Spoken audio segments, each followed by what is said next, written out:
It's Sprokets. All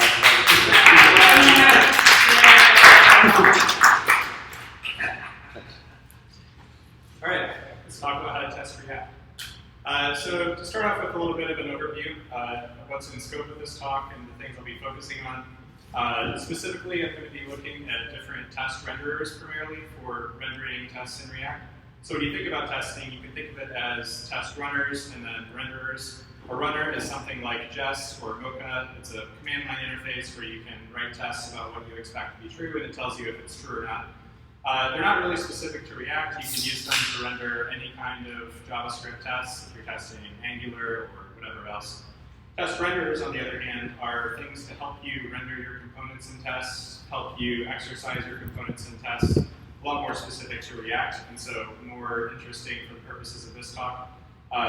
Runners, the answer is honestly use whichever one you like the best. I use Jest personally, but Mocha is also fine. There are others that all do pretty much the same job, and so there's not that much to really have an opinion on. It's also worth noting this talk will be semi-opinionated, which is somewhat a necessity of only having an hour-ish to talk to you all. Obviously, I'm only going to talk about some libraries and not others. Not mentioning a library doesn't mean that I think that it's bad, just that I didn't think it was worthy of inclusion in the hour that I have.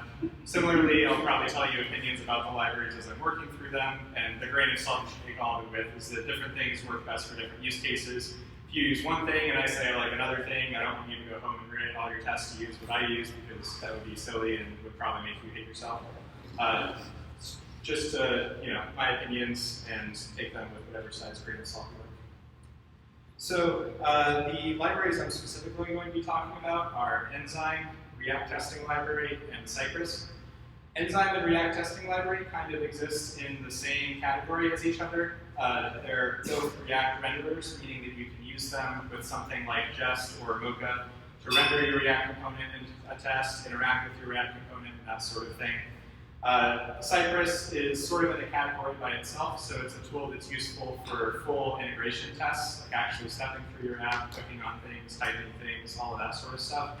It isn't really specific to React. It doesn't render your components in any special way. It just opens the browser and then goes through it the way the user would go through your app based on the test script you define.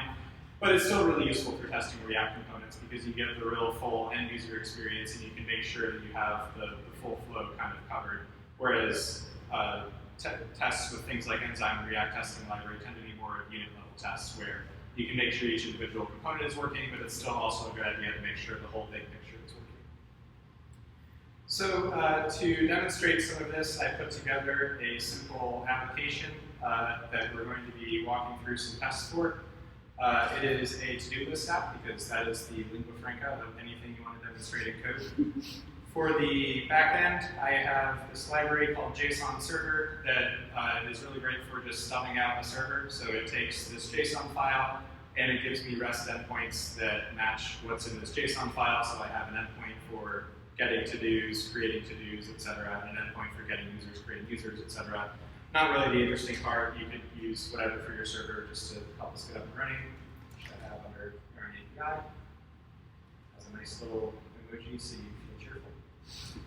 And then the actual application I built with Create React App to simplify all of that. So I'll start that up.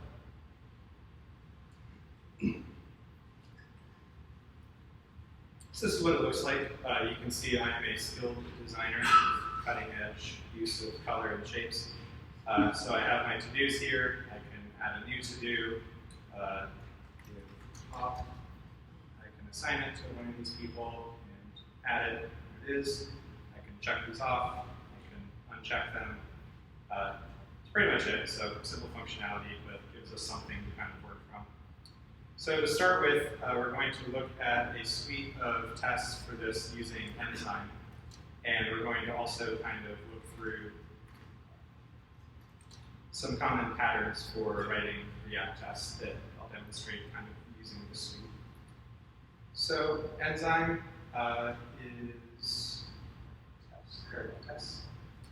Enzyme is a renderer, and it's also helps you to render your components shallowly. So what I mean by that, Enzyme has two functions you can import and use to render a component. It has shallow and it has mount. Mount will do exactly what you think, fully mount your component, which means it also mounts all of its children and all of its children's children and so forth on down, which can be a little bit painful sometimes if you're dealing with a fairly high-level component and you don't want to mock out data and props and everything for basically your entire app. The other option is shallow rendering, which will essentially render the specific component that you're testing, and then for its children, children's children, and so forth, it doesn't render them, it just leaves them as stubs, essentially, which can be nice for just quickly getting up and running if I want to test this exact component and I don't want to figure out how to mock all of the data for everything.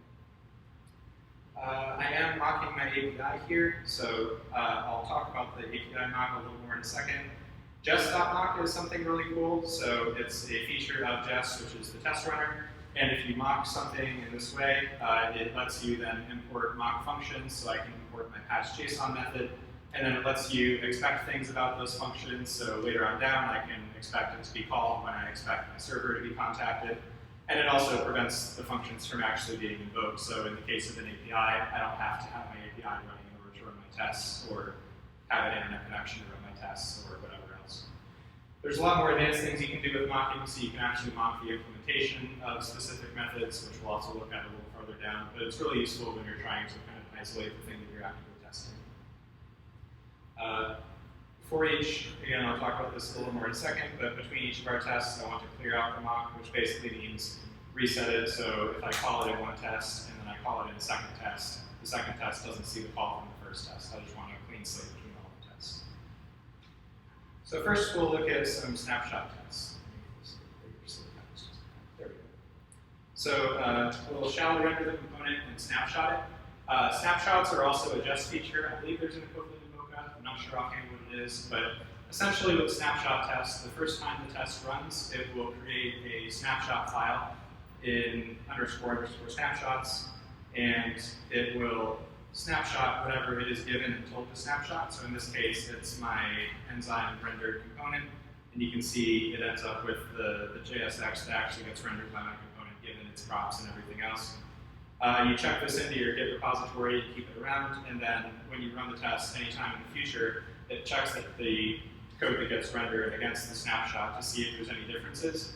And if there's any differences, then it fails because something changed in how the component rendered, so you want to know about that. Sometimes your components do change for good reason because you changed what the HTML is that's getting rendered or whatever, in which case you can just run the test command with -u, which tells Jest that you want to update the snapshots with the new component state instead of complaining about the data. One word of caution is try to avoid letting snapshot tests become a replacement for testing functionality. So it's really easy to write a bunch of snapshots for all the different states. Like, for example, I could snapshot my component in the initial state for my to-do, and then I could simulate checking off the checkbox, and I could snapshot it and try to make sure the line is through there, and all these different things. But if you only end up with snapshot tests, then you end up with tests that are kind of brittle. So all of your tests break whenever the markup changes, which isn't necessarily a good thing because if the markup is not really relevant to what's being tested in this specific case, then that's not good. It forces you to do work updating your tests for no reason, and it also becomes something that's easy to just casually do, like, oh, the snapshot broke, let me run with -u, great, now it's updated. In theory, you're supposed to actually look at the snapshot and see, did I expect this change to happen? Is this markup change the right thing? In practice, if you have suites of dozens of snapshot tests, then it's easy to not do that and kind of glaze over it and shoot yourself in the foot.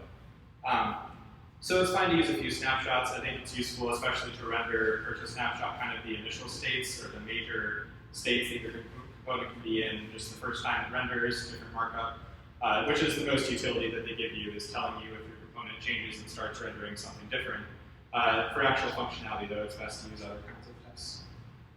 So to actually render my snapshot, I have some props that I am just creating variables, so the to-do that it wants to render, and then the users list. I guess it would help to actually show you the component first. I don't know why I didn't do that. This is our to-do component. This is what we're testing. So it is a standard component. It has props. It takes the to-do, which is an object containing the to-do that's responsible for rendering, and users, which is an array of all of the users that have been loaded. It's going to find the user that matches the to-do user ID, which is the user that's been assigned to the to-do, and then it's going to return some JSX. Here, if the to-do status is complete, then we render a FA reg check square. I don't know why it's FA reg. Awesome changed it recently, and now everything that's an outline is called regular. It doesn't make sense. But this is just a checked box that appears next to the title. And if it's not complete, then it'll render the unchecked box. And then I'm rendering the actual title. I'm using class names to conditionally add a CSS class to my span. So if the to-do status is complete, then it adds the to-do title completed CSS, which will just give it that start for one. And then if you click on the checkboxes, it calls the uncomplete or the complete methods, which just invoke this patch.json to contact the API and update the status, and then invoke a method given by the prop so that the parent to-do list, which is holding all of the to-dos, can update the state of this particular to-do. So then we have our props, our to-do, and our users, which has a user with ID 1 matching this user ID 1. And then I'm just going to call shallow from Enzyme, giving it the JSX for my component. And then I'm going to expect wrapper to match the snapshot, which gives me the snapshot that I showed a second ago. So when I talk about shallow rendering, one example is this FA reg check square. If I was fully mounting, this wouldn't, the thing that's in the JSXer wouldn't be an FA reg check square, it would be the SVG or icon or whatever awesome actually renders out as HTML. But since I'm shallowly rendering it, I don't have to, or I just get the name of the component itself and then the props that it's given, which also then means that, in this case, there's not really that much that's involved, but if this component required a ton of other props data to be passed down to it or something like that, I get to skip some of the modeling for it. Yeah? Is that just checking that you have a function reference for on-click, not the specific function reference, right? Yeah, so the snapshot just tests what the props are. So if I gave it a prop that was like, my prop equals ABC, if that was in my code, then that's what would be in the snapshot. In this case, what's given to onClick is an anonymous function, which doesn't have a name or anything useful like that can really snapshot, so it just snapshots that it's a function. So renders correctly when it's incomplete, and it renders correctly when it's complete. So the same test, just with a different status. That's what I kind of talked about with rendering or snapshotting the initial states that your component can be in. Either it's incomplete or it's complete. Those are the two main sets of markup I should expect to get out of this component. So those are the two things that I'll snapshot so I can be aware if the markup changes for either one. And then you can see in my snapshot file, I just have JSX when it's complete, and there's the check square. And then when it's incomplete, I have the non-check square.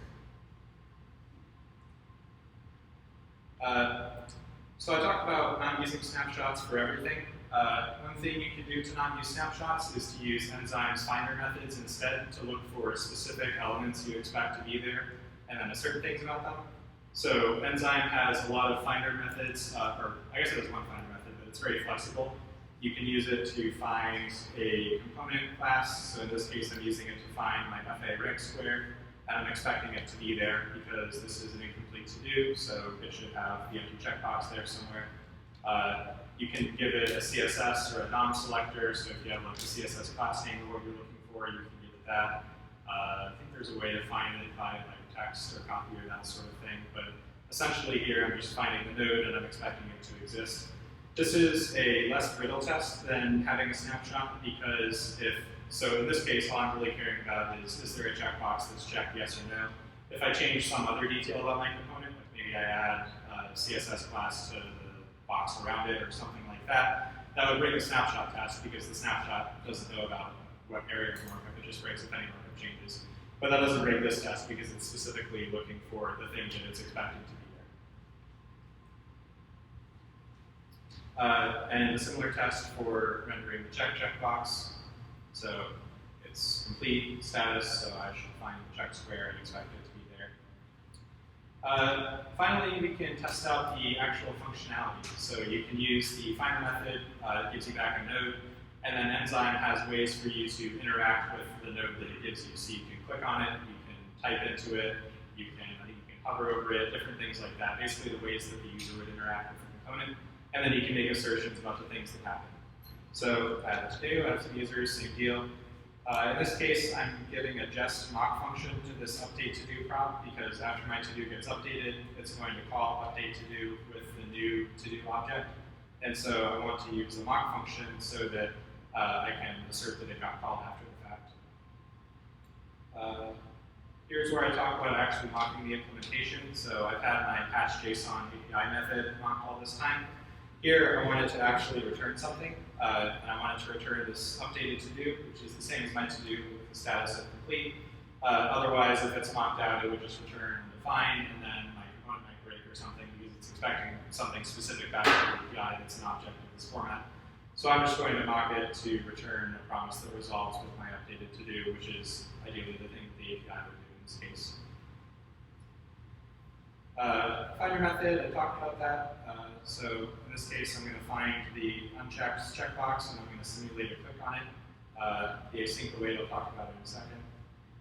And then I expect that the patch.json should have been called with the to-do URL and the new status. And I expect my update to-do method stub to be called with the updated to-do object. So the async await is because sometimes your tests, and in this case the test can be asynchronous. So what I mean by that is we find the checkbox, we click complete, and then complete is an async function, and it's awaiting an API call to happen. Now in this case, the API call is instant because we're just mocking out the patch.json function, but it's still a promise that has to resolve, which can take a tick. And so if you don't have the await, sometimes this can all complete before the promise is actually resolved, and then your update to do method won't have been called because we didn't get through to here before we got to this point. So to do that, or to fix that rather, you can make your entire test function be async, and then whenever you have something that you need to wait to finish before you can make your assertions, you can await it, assuming it's something that returns a promise, which in this case Enzyme's methods do. And then I know that all of that logic is actually finished resolving, so then I can make my assertions and not have timing issues of these assertions. Here's a thing that you can do, and that Enzyme makes it easy to do, kind of to its detriment, which more on that later, but you should not do it. So you have the to-do users, same basic setup, mocking patch.json, same as above, and then I'm calling wrapper.instance.complete. So Enzyme has a .instance method that when you have a mocked component will give you the actual instance of the class. So here I'm just actually calling this complete function directly. Here, same function, instead of clicking on the thing like the user would, just invoking the function. And then I'm making the same expectations as above. Why shouldn't you do this? I have paragraphs. Because you're breaking the quote-unquote fourth wall and you're testing the implementation details of your component. So the test should ideally validate how the component works from the perspective of a user that's clicking on the thing that gets rendered, or maybe from the perspective of another component that's passing props and expecting them to be invoked in a certain way. But nothing outside of this component itself cares that it has a method that's named complete. It could be called, API complete or super duper complete or something else. Someone could rename the method. Has no effect whatsoever on the actual function of the component, but it would break this test because the test is relying on the internal implementation detail of having a method named complete. Similarly, we could also refactor this component to use hooks or to be functional. Externally, it should behave the same as it does before because they have the same basic functionality, just a different way to interact with state and that kind of thing. But again, the test would still break because the component doesn't have a complete method anymore. The other tests that I have farther up that aren't this one will still pass because they don't touch the implementation details. Enzyme doesn't support React hooks, which is one of the big knocks against Enzyme. It is in the works, but does not exist yet. So technically speaking, if you refactor this to use React hooks, then it would fail no matter what you did. But the general principle is the same regardless of what you're using to test, which is that you should try to test the external surface of the component and avoid testing the implementation details of the component that aren't visible to the user or to higher level components. So, I have a question. Yeah. How's speed and stuff for these kind of tests? Speed? Yeah, do you end up any issues with things? Or only if you're going into deep mounting stuff, stay pretty shallow, does it stay I found it to be pretty fast. So JavaScript is a fast language overall. After I install my packages, then I'll show you how fast they run. Generally speaking, I've never found speed to be a limiting factor. A lot of it is also that I write tests in JavaScript and Ruby, and compared to Ruby tests, JavaScript tests are like 10x faster just by virtue of being JavaScript, so maybe it just doesn't register to me. But just to get it started, it runs in 2.5 seconds for these 6 tests. A lot of that is overhead time getting started. If I had a suite of like 50 tests or something, it would probably run in about 3.5 seconds. So I've never really found performance to be a concern that drives me to make decisions when I'm writing my tests anyway. So for whatever that's worth. By default, Jest also runs tests in parallel, so you can't exactly see it from what it's doing here, but it starts up multiple threads and runs your tests separately at the same time, which speeds it up because you're not just running them all through sequentially. So then next, we talked about Enzyme, and then we're going to talk about React testing library, which is sort of a competitor, alternative, that sort of thing to Enzyme. The general flow of things is that 2 years ago, even a year ago, Enzyme was the only game in town. If you wanted to test React components, you used Enzyme to render them because nothing else was there very good. There were some very basic utilities built into React itself, but if you wanted to get any farther beyond those, that's what we used. React testing library has become popular kind of in the last year, 6 months. I started using it maybe 6 months ago. There's a couple of points of disagreement, I guess, with Enzyme.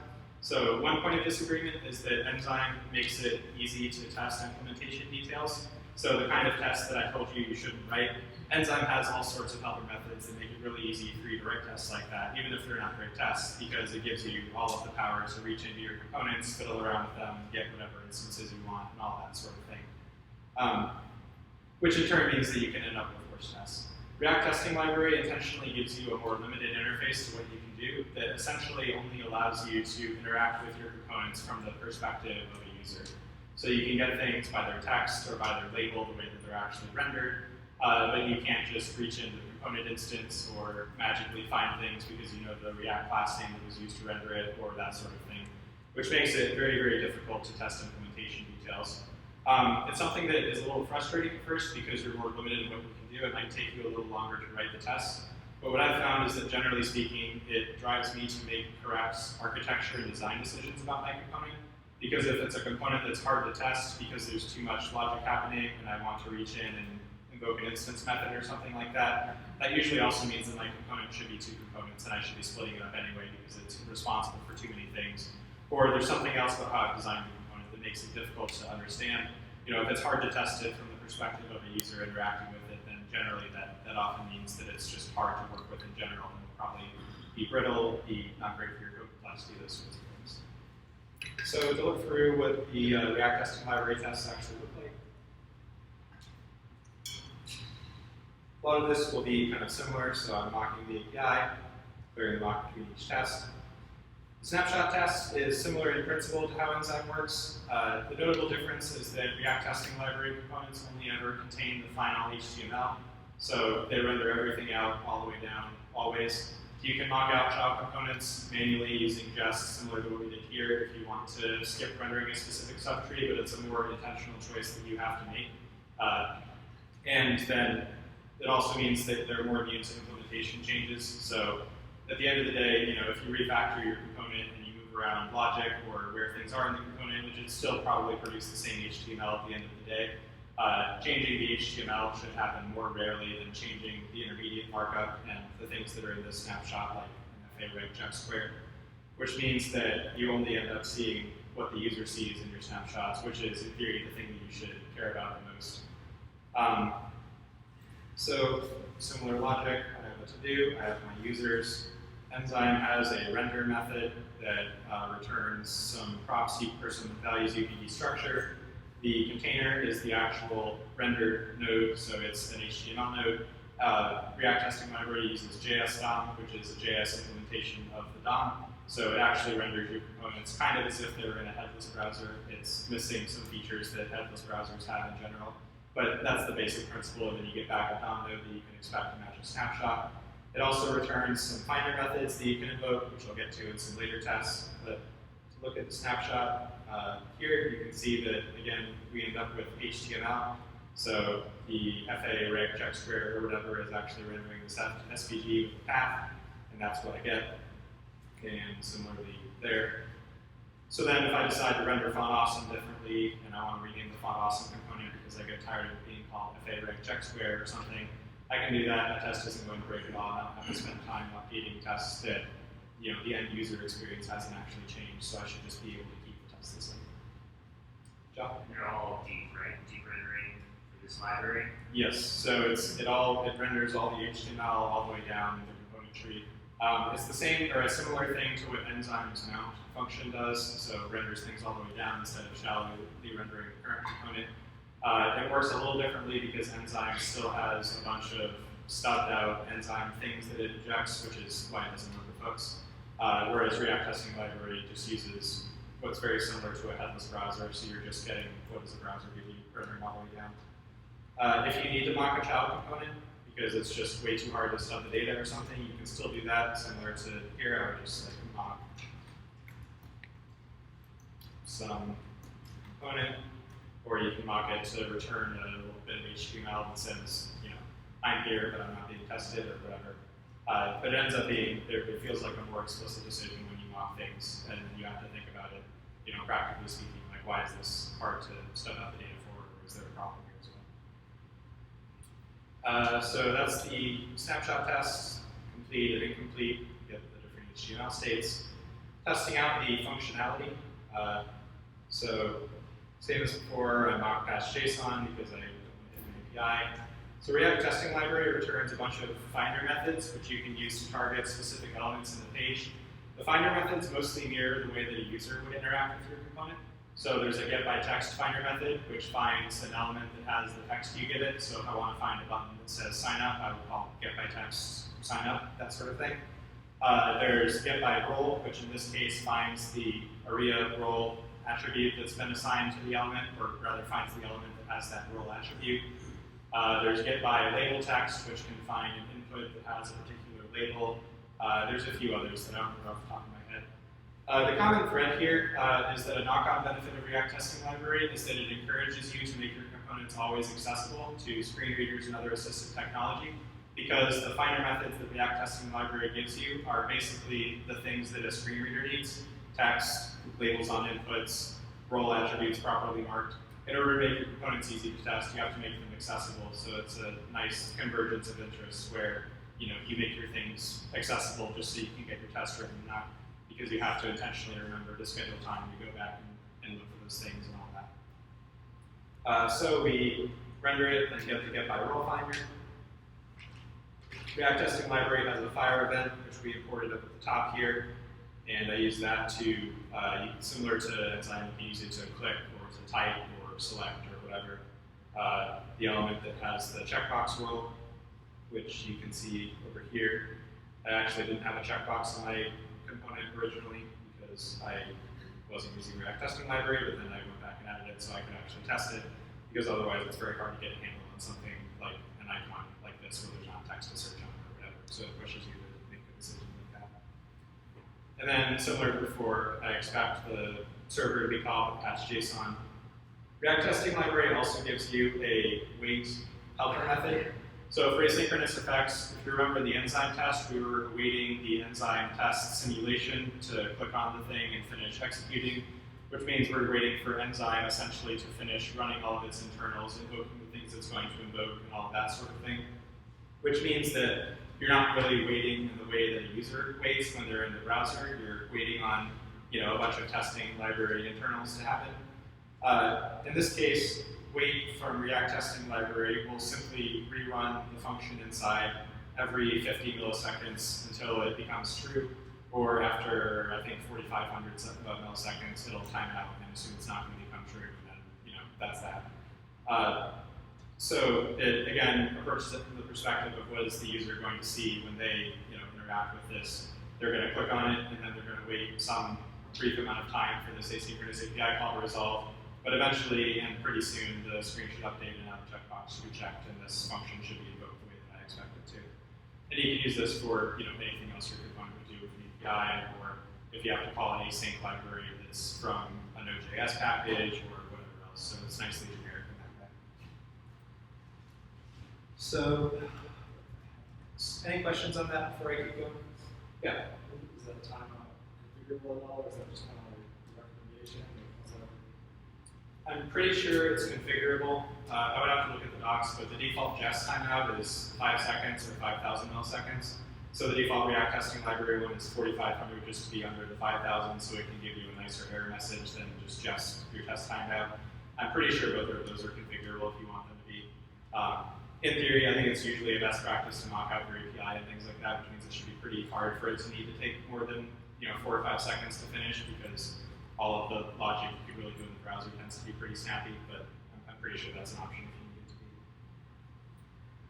So then we're going to look at what happens if we actually refactor the to-do component on this branch. So all I've done is taken my to-do and I've converted it to be a functional component. So instead of extending React component class and having those instance methods complete and incomplete, I just have a function component that does the logic in the render and then returns the JSX, and then these just directly evoke this, which does the same sort of problem we had before.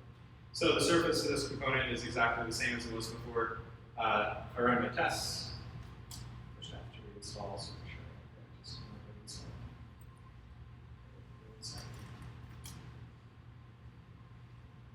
React testing library tests all passed, but this enzyme test failed because no property complete of null, because I was reaching into the instance and calling complete on it, and there's no instance anymore because it's a functional component and it doesn't have a complete method. So we have sets, and we have to go update our test for refactoring our component, even though the actual logic of the component, what it renders, how it acts, didn't change.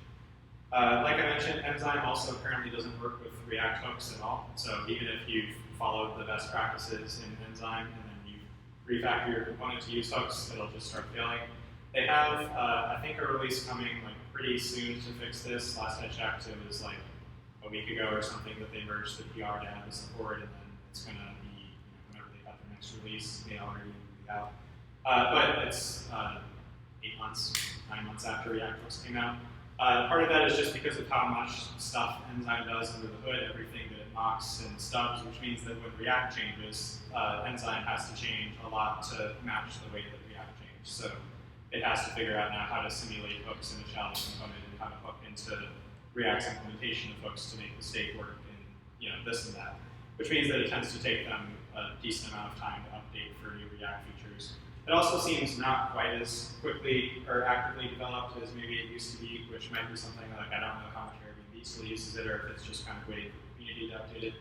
But at any rate, React testing library tends to be a lot less brittle to new React features because it's just running your code in essentially a DOM environment where if the browser can run it and it doesn't rely on some super new browser feature that JS DOM doesn't support, then React testing library can automatically run it as well because it's not messing around with React internals in any way, it's just rendering it similar to how it was. With that, next we're going to look at some more React testing library tests to give you some additional examples. So I went ahead and reviewed my Enzyme tests. Again, this is the part where I say that these are my opinions and you shouldn't take them as gospel fact. So I've come to prefer React testing library over Enzyme for kind of the reasons I walked through. There are also many cases where Enzyme is super useful.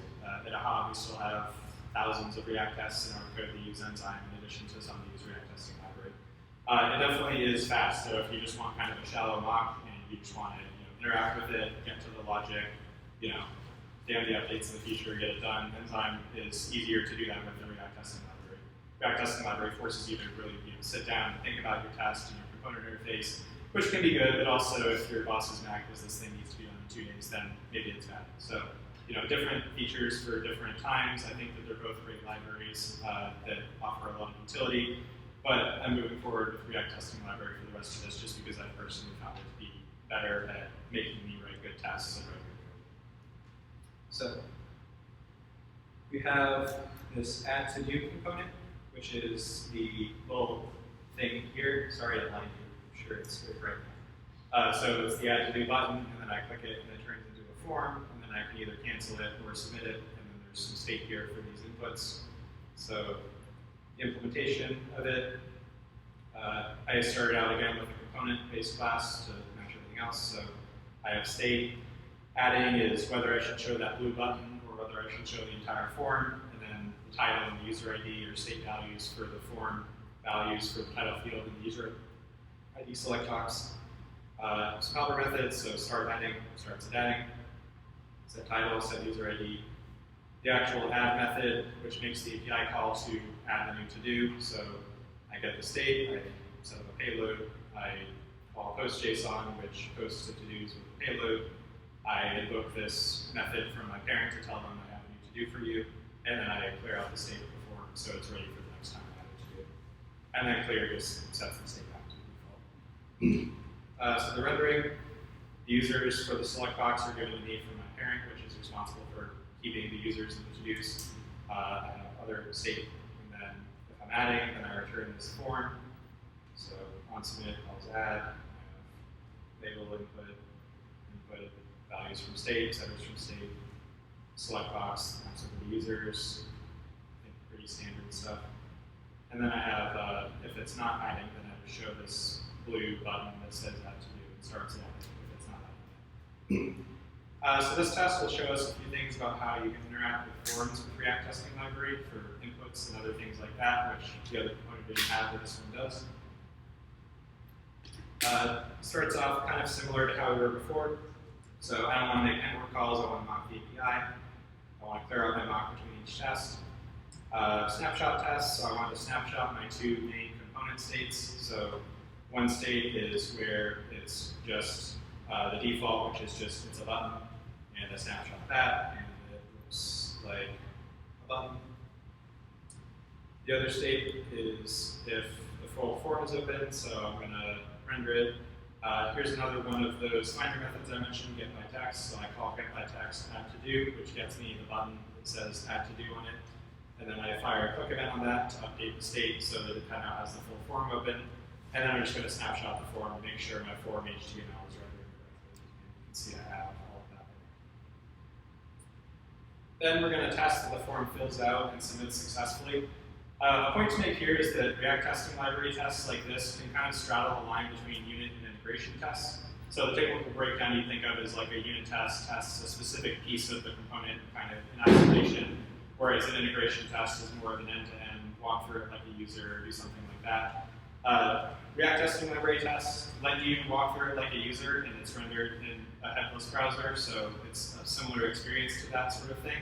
But they're very reliable, very fast. So the problem if you've used any number of integration tests with things like Selenium is that they're slow and they randomly break for unknown reasons. There's timing issues and things like that that can sometimes make them painful. React Testing Library, I've never had any of that, but I've still gotten some of the benefits that you get from testing that way, where you get more of the big picture of a user going through a flow, clicking a button, filling out your form, clicking submit, and everything should just work like it's supposed to. So, got my users, got my add to do. I'm not using my container, which is why ESM is down me that. Get by label text and get by text.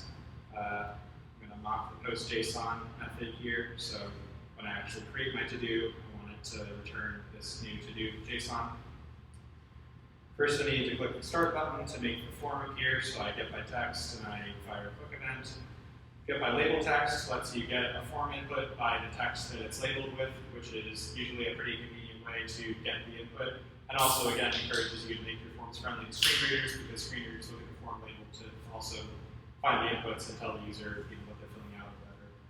So I'm going to find my title field, and I'm going to fire a change event to that field. And this is simulating just a browser event, so it has a target and then a value.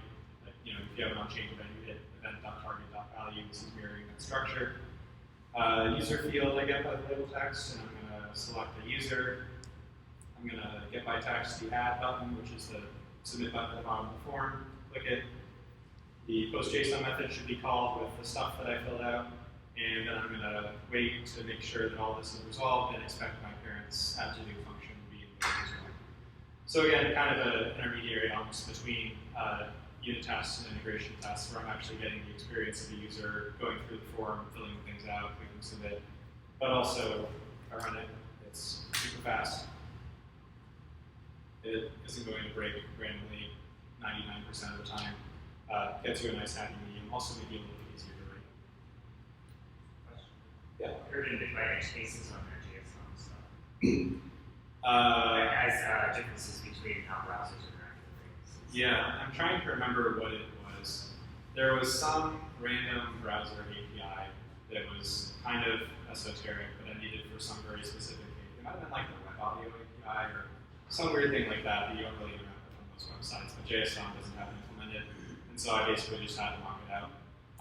Generally, that sort of thing is fine anyway because you're not testing the browser APIs. The browser is responsible for providing its APIs. So if you could just mock it to do the thing it's supposed to do for your tests, I don't think that really hurts any of the value of your test, even if it's not supported in JSDOM. Just maybe occasionally a little bit of pain running into if that happens. But it's usually pretty obvious as well because your test fails and says that some native browser function is not a function or whatever. Like, well, that shouldn't be the case. Any other questions before I conclude?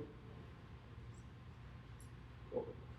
So next, we're going to look at what happens when we refactor this to-do component to use hooks, or this add to-do component, I should say. So, fancy hooks. I have use state for all of my states. I have my add function, similar to before. The whole thing is a functional component now. And then all of this is basically the same, using the state values, invoking the state setters, so on and so forth. And I don't have to make any changes to my tests, so I run it, and it's just going to pass again. There's an annoying warning. I think I put a comment somewhere about this. There's currently a bug with React's current version and React testing library's current version that makes it print out this annoying warning. React thinks that you're modifying the state in some way that could cause the state to be updated after the test is finished, which it wants to warn you about. React testing library is correctly waiting on the test to finish, but React doesn't know that for some reason. It's supposed to be fixed in React 16.9 or whatever the next point release is of React, so you can ignore that for now. But the point is that my test passed. I didn't have to change anything about the test because it was testing the external interface that the user sees and not any of the implementation details. So that's kind of it for Enzyme, React testing library, and also React's unit test renderers. I'm going to talk about Cypress next, which is a pretty big gear switch. So Cypress is more of a full-featured end-to-end integration test runner that's not specific to React. If there's any question about anything I've talked through so far, Enzyme, React testing library, renderers, any of those sorts of things, good time to talk about before we kind of change gears. Sorry. No worries. I have some questions. Sure. Yeah. So my first one is like, unfortunately, not about anything we just talked about. I noticed in your non-hook components, you use different syntax. You have the render function here. Looks like you have static functions for the other ones. I wonder if that's a personal preference or if there's a reason you're doing that. Yeah, I know what you're talking about. One of those. Are you talking about like these things? Yeah. Yeah, so normally with React, to use a function like this that uses state, you have to have bindings. So you have like a constructor props, super props.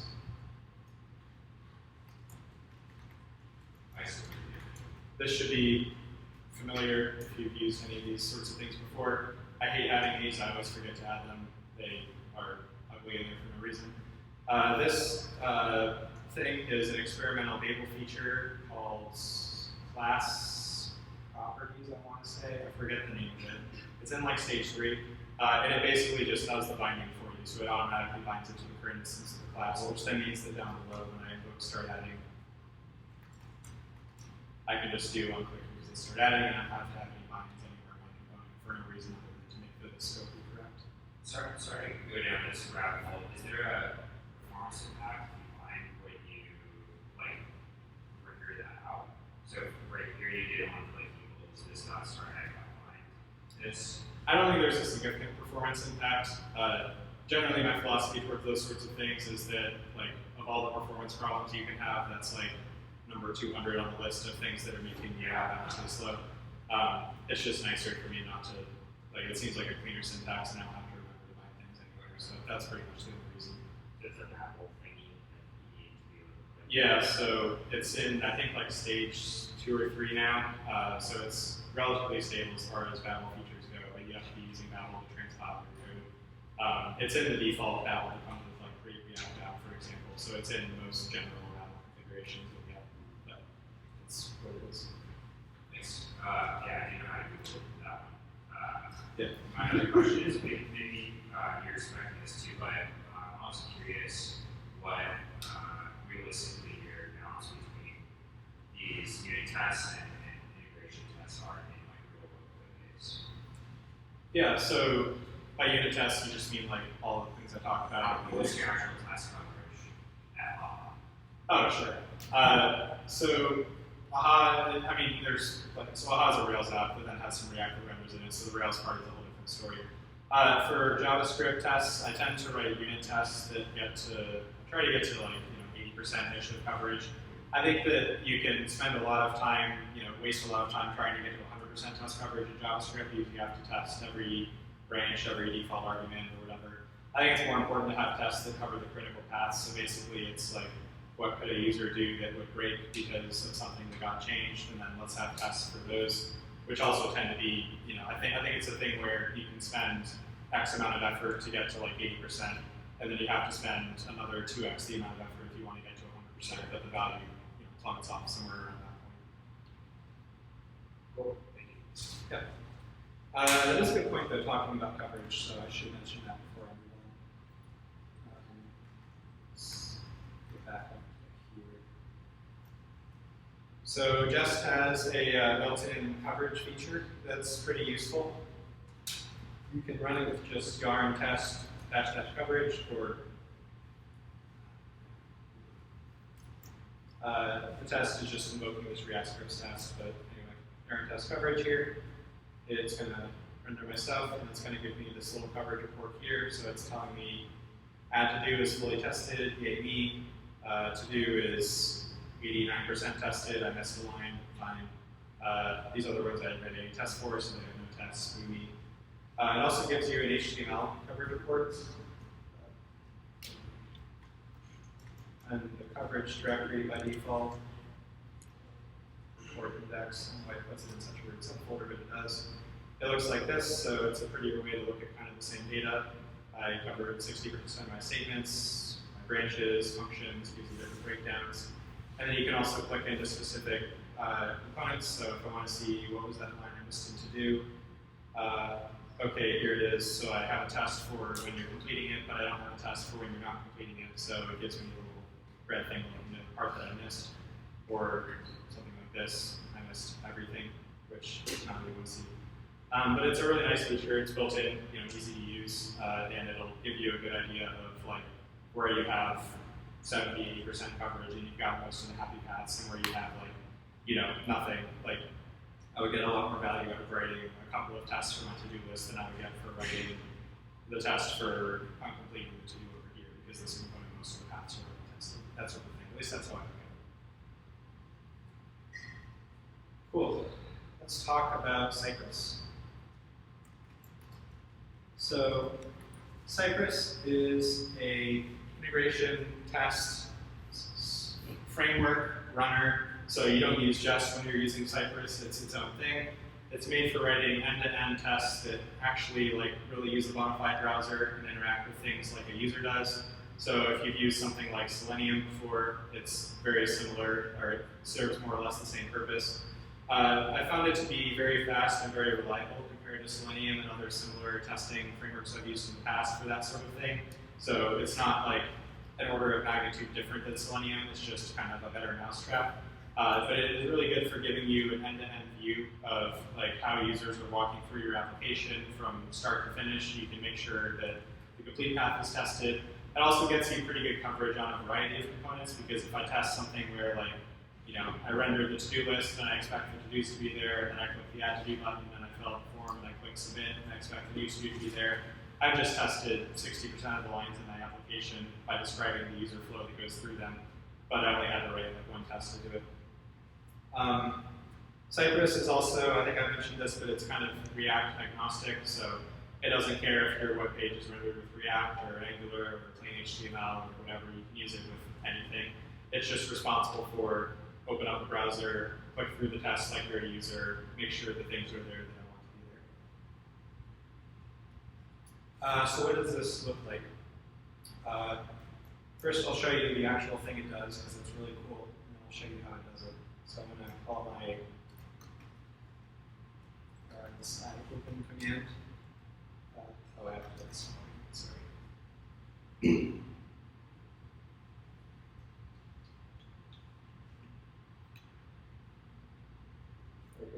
Current site open.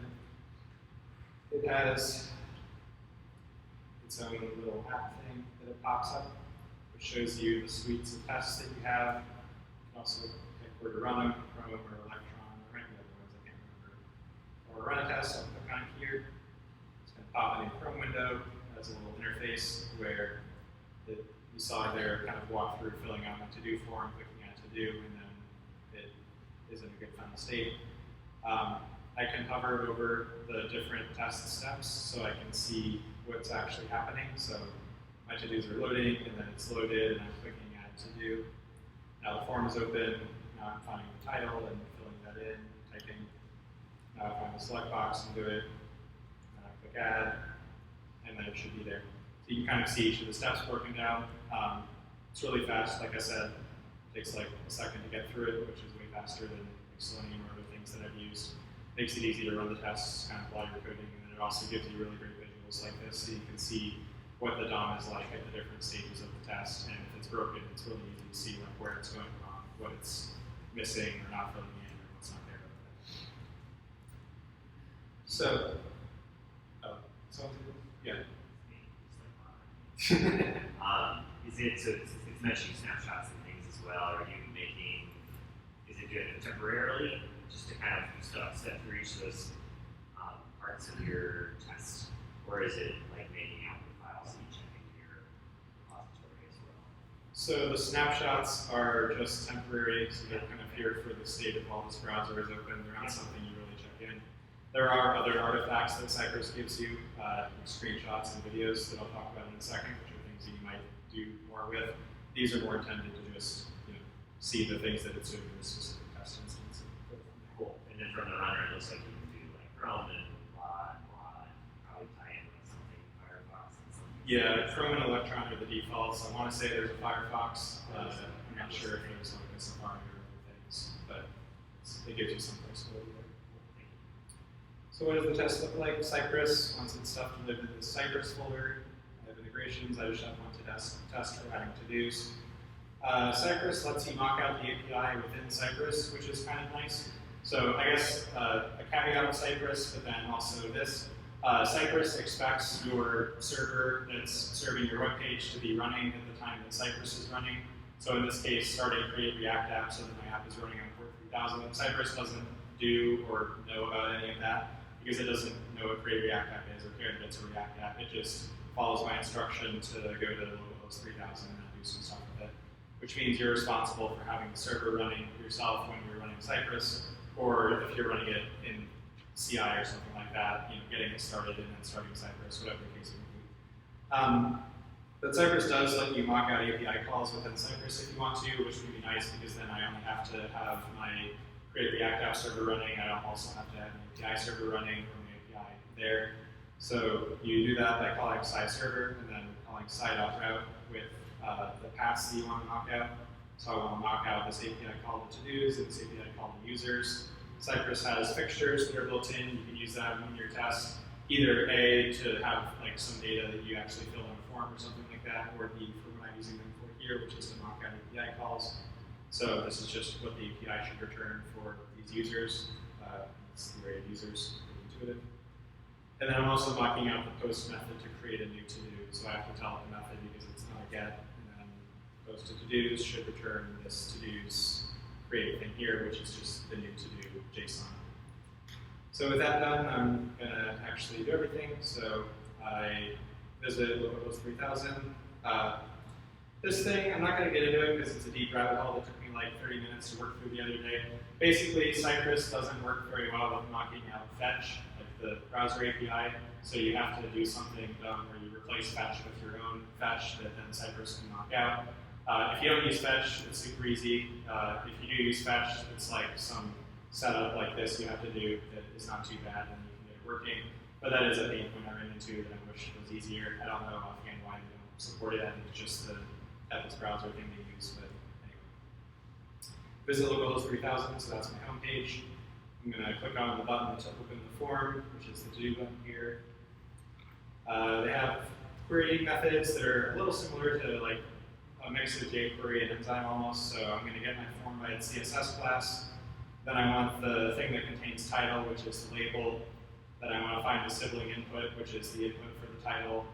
Then I'm going to type in eat the pizza emoji. These can get a little bit into testing implementation detail, which is another thing I don't super love about Cypress, because you can make your tests dependent on like your CSS classes and things like that.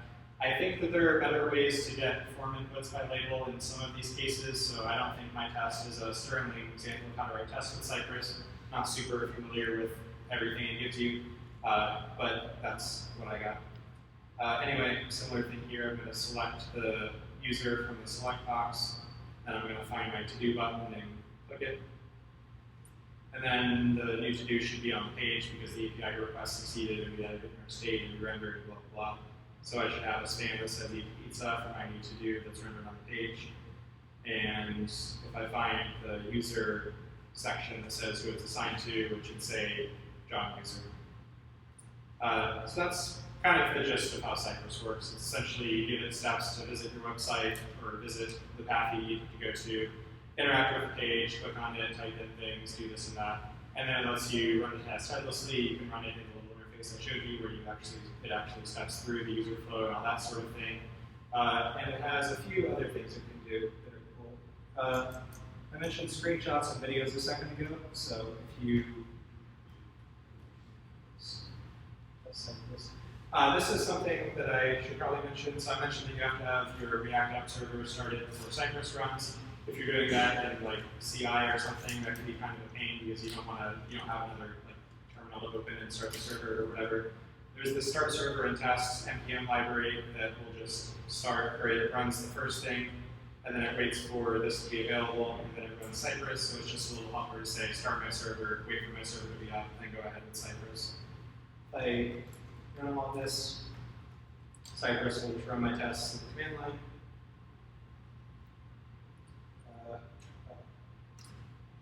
Turns out my app is already running, so it doesn't need restarting my app. Blah, blah, Aaron takes over the curve. Takes over for a second. Cypress is going to run my tests, runs them in Electron headlessly, found one test, run it, create a test, and then it gives you some output artifacts. So go into Cypress, videos. It took a nice video for me of the thing it did. It also can do screenshots. So if you're on CI, you can upload these screenshots and videos somewhere if you want like visual validation of what you tested. There's some really fancy things you can do with screenshots, like diffing the images. So there's libraries that exist up there where you can say, take these two screenshots, compare them, tell me what changed. Nothing should have changed. If something changed, that means the UI changed. So Cyber makes it easy to facilitate those sorts of tests. Generally, is a pretty powerful interface. Again, it's not really solving a new problem because there's things like Selenium that have existed for a while and have solved basically the same case. But it's just a better mousetrap in the sense that it's faster, it seems very reliable from the amount that I've used it anyway. Gets you ready to go. And also it's pretty good for not testing implementation details. Again, you can get into some weird areas having select CSS classes, but also at the end of the day, as a user walking through your application, that's kind of as high level as you can get of avoiding the details of how did the form get here, how did the add button get here, how does it get sent to the API. The test doesn't have to care about any of that, which makes it generally pretty good for that sort of thing. And I think that is all that I've got. Does anyone have questions about Cypress or other matters? John? So you use isolating testing or system tests and Rails and stuff like that. Yeah. Do you consider using Cypress for any of that stuff, or do you like the idea of locking that stuff out and keeping it not less intelligent, but like less involved with the other parts of your application? Yeah, so I have looked into using Cypress for testing the Rails side of things. It's been on kind of my want-to-do list for a while. The problem with using it with something like Rails generally is around having you have to have your Rails server started separately from Cypress. If you have like test fixtures that you want to load from data that needs to be there, or if you want to load certain fixtures for certain tests, it's hard to load those in Rails from Cypress. There's some gems and libraries that let them kind of communicate back and forth. So in Cypress, you can say load this Rails fixture. They're all a little janky, so that story isn't super great yet. The promise of it definitely interests me a lot. Like I think it would be super great if I could just start my Rails app and then run Cypress against it. You know, I think it solves the thing that we use like Chrome Driver and Capybara for. It does a much better job of solving that. But those tools are a lot more integrated into the Rails ecosystem, which makes the get up and running part a lot easier. I didn't know your thoughts because it looks a little bit more verbose, but I'm not saying that it's a bad thing. Like it uses the verbosity to kind of split up how your test proceeds, so you get all those different snapshots and stuff. So just wondering your thoughts. Cool, thanks. Any other questions? Sweet, thank you.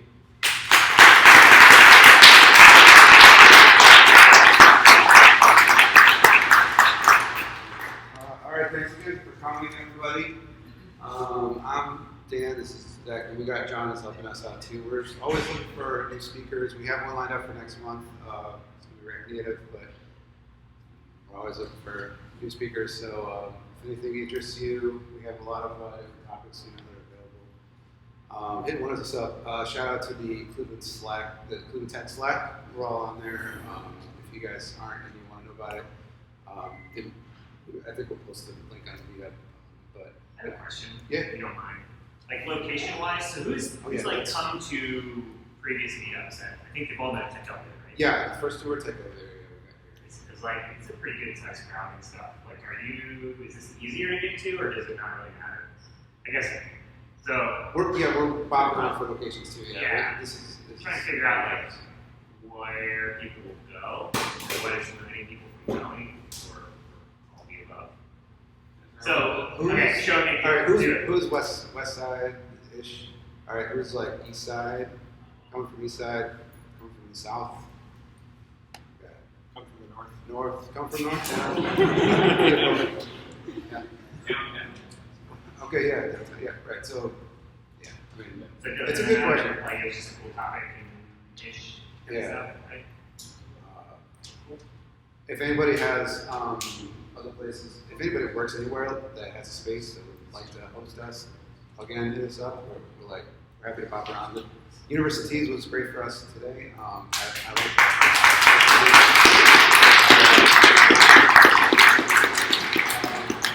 They're very helpful, and no, I mean, like, this is a nice space, but I'm not tied to it at all. So, if anybody would rather, I'm fine popping around the different locations too. Tech Elevator just doesn't always have space for us. It doesn't have the time for us available, so we like them because they're central, just downtown. But Should have mentioned also all the code for this is on GitHub, and I'll post it to the meetup group later. So if you wanted to read through and it, it's possible we got a recording of it. So yeah, Dan did try to record we'll it. check to see if that worked, and I'll post that later too if it worked. So yeah, I think if that's it. Everybody have a good night, and we'll see you next month. I'll post the announcement for the next one in the next few days here. All right, so thanks again.